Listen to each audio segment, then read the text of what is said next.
Hari kedua pelaksanaan UNBK di SD Kristen Nurwe, Kairatu Barat berjalan lancar. Pelaksanaan ujian nasional berbasis komputer atau UNBK di SD Kristen Nurwe pada hari kedua, Selasa, 14 Mei, berjalan dengan lancar. Pelaksanaan UNBK atau Computer Based Test CBT di SD Kristen Nurwe diikuti sebanyak 37 siswa. SD Kristen Nurwe merupakan salah satu sekolah di Kecamatan Kairatu Barat yang menggelar UNBK. Kepala SD Kristen Nurwe, Naomi Mairisa, kepada Damas Media Group menjelaskan, pihak sekolah juga menyiapkan 2 ruang bagi pelaksanaan UNBK. Pelaksanaan UNBK berjalan relatif lancar, tidak terlepas dari kesiapan pihak sekolah yang jauh hari telah menyiapkan berbagai sarana-prasarana penunjang, seperti laptop dan komputer yang pengadaannya melalui dana BOS.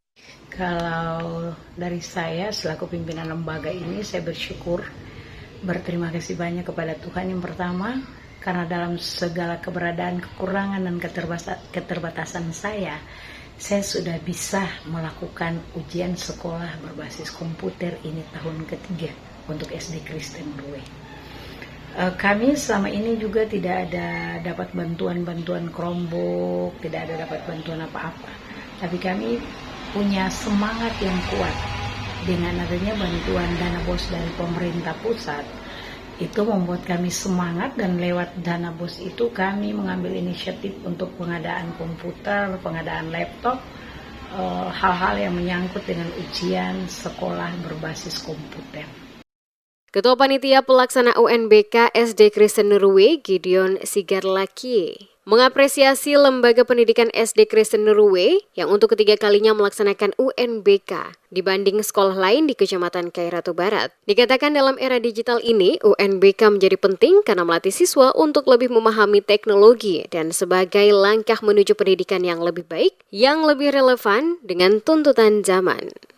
Sekolah berbasis komputer di SD Kristen Nurwe ini merupakan tahun ketiga kami melaksanakan itu, dan kami bersyukur bahwa pelaksananya boleh berjalan dengan baik, walaupun memang ada kendala terkait jaringan, karena hari kemarin di hari Senin jaringannya sempat off down, jadi kami mengalami keterlambatan. Tetapi SD Kristen Nurwe merupakan salah satu sekolah penggerak di Kabupaten Seram bagian Barat dan menjadi satu-satunya sekolah penggerak di Kecamatan Kairatu Barat, sehingga ujian berbasis komputer ini adalah salah satu upaya untuk memenuhi kegiatan program daripada sekolah penggerak, yaitu digitalisasi sekolah. Gideon berharap untuk tahun ajaran yang akan datang, seluruh sekolah dasar di Kecamatan Kairatu Barat bisa melaksanakan ujian menggunakan komputer. Karena menurutnya bukan hanya kelulusan yang diutamakan, tetapi kualitas atau nilai yang diperoleh seorang siswa, karena akan menentukan kualitas pendidikan di lembaga tersebut.